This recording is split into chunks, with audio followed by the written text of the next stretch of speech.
From looking like the world's #1 golfer in 2015 to questions about his honesty and health, here is Jason Day's Masters Meltdown explained. Jason Day, another player, John, to look out for this afternoon. Yeah, no doubt about it. Very few golfers came into this year's Masters with higher expectations than Jason Day. He was coming off a 10 finish at the Farmers Open in January, Phoenix Open and Genesis Open in February, and Arnold Palmer in March. This is amidst a swing rebuild with his swing coach Chris Como that has one eye on the future.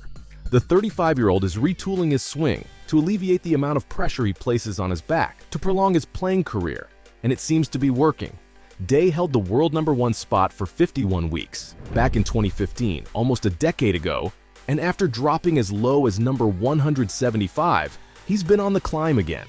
Whatever he and Como are doing has been working. He's ranked 15th in strokes gained, tee to green, 16th in total driving, and 11th in putting. In the first round, the former #1 brought out the bag. He was accurate off the tee, struck the ball well on approach, brought out surgical wedge work, and put the flat stick to work. Day had birdies on. Set to go at 14. Jason, who has... Hole number 4, number 9, 13, 16, and 17, to finish with a 5 under 67 on the day. My guy was pumped up, and so were the fans. Electricity flowed through the air, and he looked like the guy he was for those 51 weeks 8 years ago. Until he didn't. Round 2 saw him shoot 72 par. Not bad, but not good if you're trying to win a green jacket. Round 3 had him 2 over at 74. And going into round number 4, on Sunday, he started the day at 3 under par, well within contention of a top 12 berth and an automatic invite next year. Then disaster struck the Australian. After a birdie on hole 2, he treaded water until a bogey on 7, then it really got bad. On the par 4 9th, day 4 putted for a double bogey that dropped that 3 under to 1 under. He didn't manage to rebound at number 10. Off the tee, he hooked his drive into a hazard. That cost him a stroke and set him up for his second straight double bogey. That 1 under was 1 over. He managed a par on 11, and maybe he stopped the bleeding. He did not. On the par 3 12th, he missed the green in regulation, but was close enough to 2-putt from off the green. He looked like his posture was labored inside the greenside bunker, and his putt rolled through the green and into the hazard. He reloaded after a drop and 2-putted from there, but for another double bogey. The par 5 13th saw his drive hook to the left again out of play. His second off the tee hugged the left, but stayed in play. After he laid up and a bogey putt that lipped out, he settled for his 4th double bogey in 5 holes. After he had discussed how humbling of an experience tumbling from world #1 in 2015 to world number 175. This was another bitter episode of humility for the Aussie. But even with how unexpected it was, should we have seen it coming? To go along with his awkward posture at times at the Masters, and what looked like difficulty addressing the ball at times, we saw something like this from the Aussie in March at the Dell Tech Match Play Championships. We saw these unforced errors from Day in the back 9 in his quarterfinal match versus Scotty Scheffler.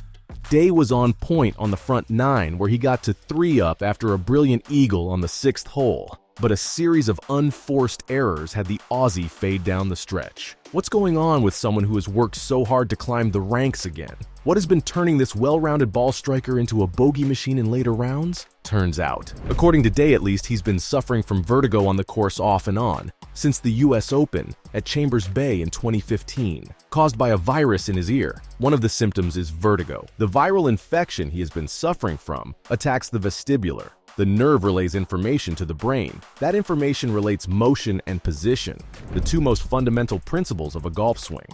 A spell of vertigo that affects this nerve essentially has him guessing. His brain can't really read greens. He's been an impressive player since he's got out tour. So.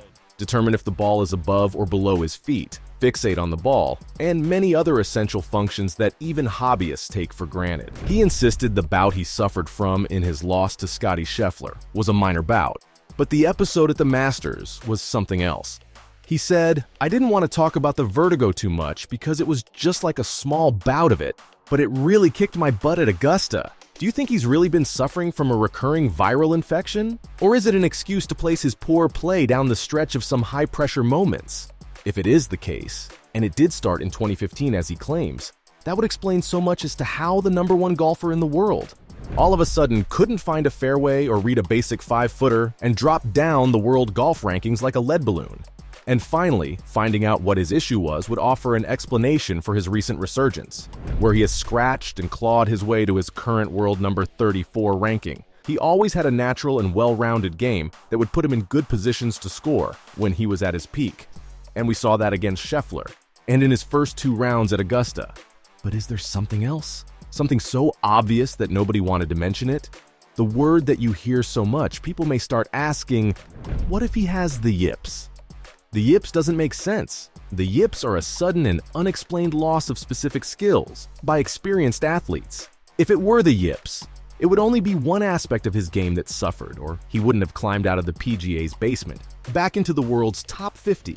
It would be far more believable if only his putting suffered, but during the Masters, he missed off the tee, on approach, and on the green. What about the flip side, though?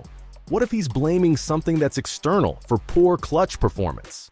Delivering in the clutch didn't stop him at the 2015 PGA Championship, where he won the tournament with an absurd 20 under par in the midst of a span where he won 7 tourneys in 17 starts, or in his 3 top 5 finishes at the Masters, or any of his other tour wins.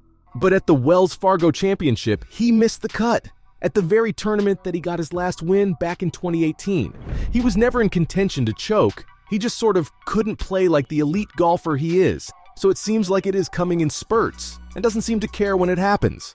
Low pressure, high pressure, or familiar greens, it seems too odd that at times he looks like 2015 Jason, and others he looks like someone else entirely. Whatever you think of Jason Day, he's not going to stop working, and his dips in performance are not due to a lack of effort. At his presser before the Masters, he sounded like a swing mechanic, or someone who reads way too much Golf Digest. Right now, I'm thinking about making sure that I have good hip tone on the way back. If the right elbow flares out enough on top of the swing that I have a little bit of a squat going into transition, the right arm goes down the right side of my body. I rotate, get my hands low, and make sure I bow my left wrist and get my right hand on top. If I had to think of all of that as I made a bagel, I'd end up with cream cheese in my eyebrows.